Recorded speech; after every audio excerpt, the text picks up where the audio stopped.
Oh, today's video is so totally just wading into the quagmire. I know that no matter what I say, people are going to be offended. There are going to be people in the comments who are like, I cannot believe you said that. You are blank, blank, blank. You are slut shaming, or you are a hedonistic Satanist. You know, there's going to be people on all extremes. And to be fair, this is a very sensitive topic that I am constantly evolving my own views on, and I don't think there is anything inherently right or inherently wrong, and I'm sure that 5 years from now, or heck, 6 months from now, I'm gonna look back on this video and cringe at some of the things I said. But just because we can't have a perfect answer doesn't mean we cannot start to explore these more nuanced and complicated topics, and I think this is an important one.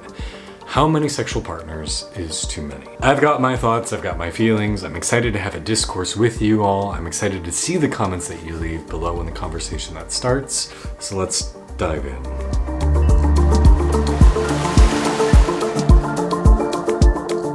Hey guys, if we haven't met before, my name is Kaelan. I'm an ecstatic spirituality coach. I work with people around the world to help them come home to themselves, to help them integrate spirituality and sexuality, sex and meditation, finding belonging, and living an authentic life. I've written a couple books, I host this YouTube channel, and if you'd like to join me for a live meditation class, I'm here every Sunday at 6 p.m. Eastern Time to guide you home in a centering practice. Whew. Alright, so how many sexual partners are too many? Well, if you ask a born-again Christian or a conservative Jew or a conservative Muslim, they would probably tell you any more than one is too many. And if you ask somebody who is an OnlyFans creator or just a super popular gay man, they'll probably tell you that there's no such thing and they lost count after however many thousand. So I just want to start off by saying this is a deeply personal question for each of us. There is no inherently right or wrong answer. This really does come down to where are you now? Where do you want to be? What are your beliefs? What have been your experiences thus far? But I'm hoping through this conversation, through this discourse today, we can maybe have a little more compassion and understanding for ourselves and one another. So I think we should start the conversation today by asking, what is sex? Or more aptly, why do we have sex? What do we hope to get out of it? So number one, of course, pleasure. We have sex because it feels good, it feels nice, it is a stress relief, it makes us feel more juicy inside. A second obvious one, and clearly not a reason for a lot of sex that is had, but procreation, to be able to have offspring, to create children. Now, clearly a lot of types of sex do not result in pregnancy, but it is a big reason why people do have sex. And here's a big one, number 3, fulfillment.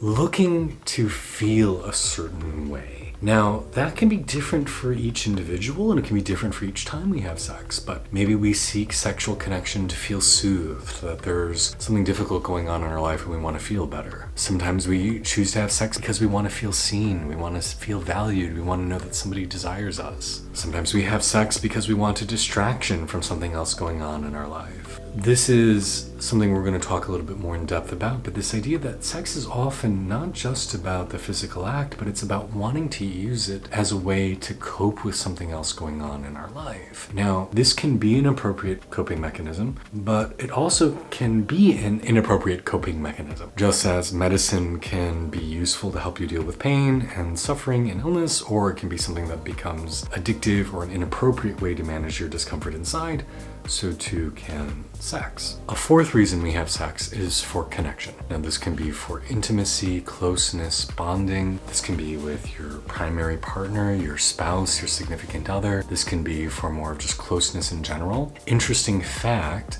that previous civilizations actually used sex as a way to increase camaraderie amongst the warriors in their military. They knew that men would fight harder for one another if they loved one another, if they were each other's lovers, than if they were just comrades in arms. And we actually don't have to go all the way back to the ancient Greeks to get this philosophy.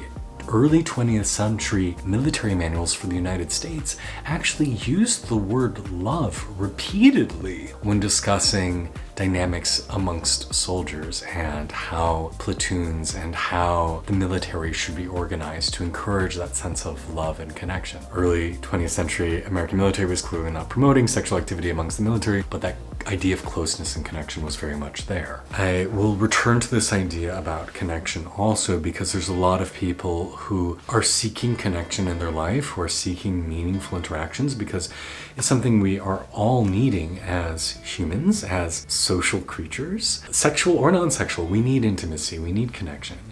And yet most of us have fear around connection, fear around intimacy. And there's a lot of people who might use sex and sexuality as a bid for connection, but also be blocking it at the same time. So we'll dive more into that. And then one more aspect of sex that I don't think people necessarily talk about is sex as being something transcendent. Now, I mean that in a few ways. One is it can be a connection to a divine experience.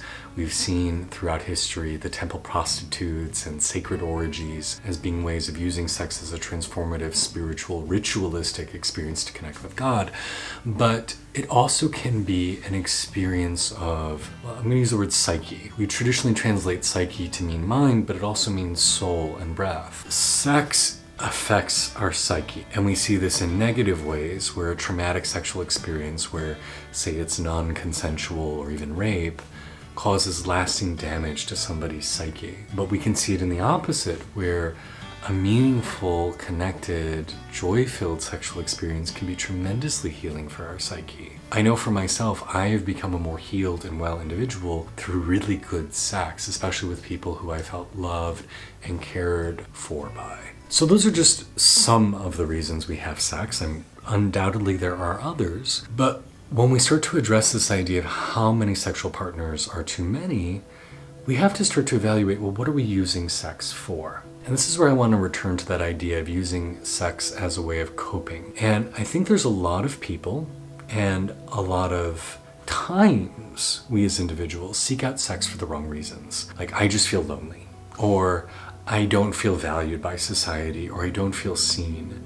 And then we try to use sex to make ourselves feel better, but it's not actually addressing the issue. It's like putting a Band-Aid over a bullet hole, or trying to use a hammer to remove a screw. Like, it's wrong tool, wrong job. Like, you need something different. And I know so many individuals who will come to me and say, I've had so much sex, but I can count on one hand how much of it was actually good and how much of it I actually really enjoyed.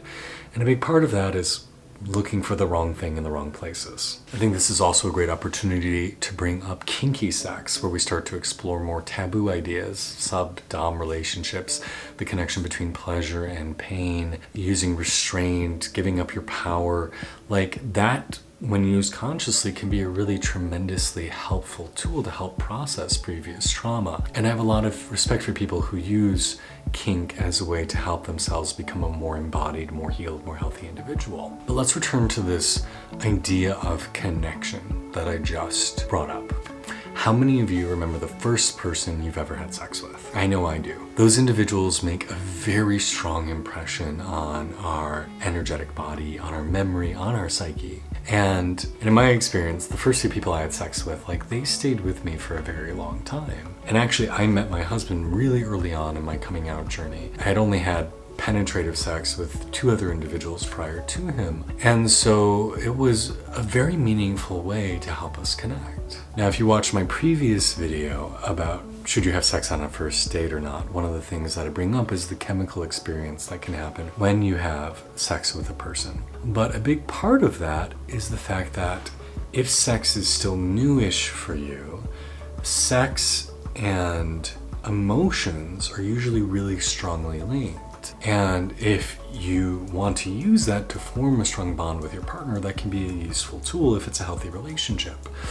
But if you've been having lots of sexual experiences, there's a really good chance that sex and emotions have started to disconnect a little bit, which can sometimes, for some people, be a problem when they're trying to form a long-term relationship and sex isn't as strong of a binding agent as it had been before they had had so many sexual experiences. The metaphor I had once explained to me is a little bit like Do you remember those like sticky gecko hands we had as kids where it was like this little slimy thing and you could like throw it and it would stick onto the wall and then you would yank it back and it would work for like a certain number of times, but then eventually there would be dust and goop and crud on it and would no longer stick to the wall. That our ability to form meaningful connections through sex has limited capacity, and once it's worn out, that binding isn't able to be there anymore.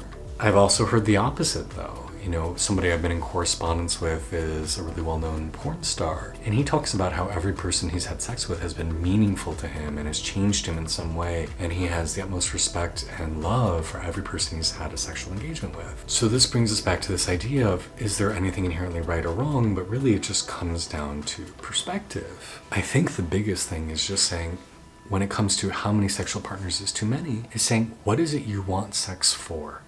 Do you want it for pleasure? Do you want it for bonding? Do you want it to help you process your shit? Do you want it as a spiritual experience? Do you want it as a coping mechanism for life? And making sure that you are open with yourself about it, open with a partner or partners about it and what you're looking for, and realizing that it's okay to change your mind. It's okay to experiment and try things and realize like, hey, I thought I wanted to be this way, but really I don't. For example, my husband and I, we opened up our relationship and explored sexually with other people. And after a few years of doing that, we kind of realized, you know what? We think we would rather just go back to being pretty much monogamous. And that's felt like a really good decision for us. But it's felt like a good decision because we gave ourselves the opportunity to say yes and no, explore what felt good or didn't feel good, to try things, and then come back to each other and say, hey, did you like this? Is this what you want? Do you want to continue going in this direction? And for us, the answer was, this was fun, but I think we'd rather just pretty much keep it between ourselves. There is very little in this world that is inherently right or wrong, but your perspective makes it so. And so if you give yourself permission to be truly honest with yourself, to explore what you find interesting, to take risks, to be bold, to work through your fears, to reflect then on your experiences, and to be open to evolving and growing, then life can be pretty magical. I think it also gives us the compassion to not judge others for their choices and not to make anyone else feel bad for the way they choose to live, because at the end of the day, they have to live with their choices. And just as somebody might judge someone for having so many sexual partners that they can't keep track of them, another person could be judged for not knowing themselves well enough, for living in fear and being afraid of opening that door and never really trying the things that have titillated them. So as long as you in your heart and in your body feel good, you're being respectful to yourself and others, you're asking for consent from yourself and from other people, and you like the person you are and the way you're living, then mazel tov, blessings, good for you. And if you don't, you can always change. It is never too late to start making different choices, surrounding yourself with different people, and moving in a new direction.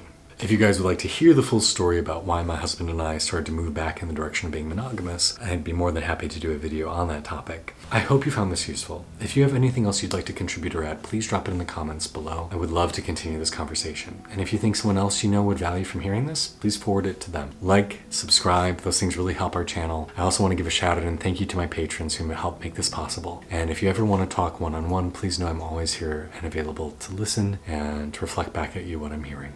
I'm Kaelan. This is Ecstatic Self. Blessings to you.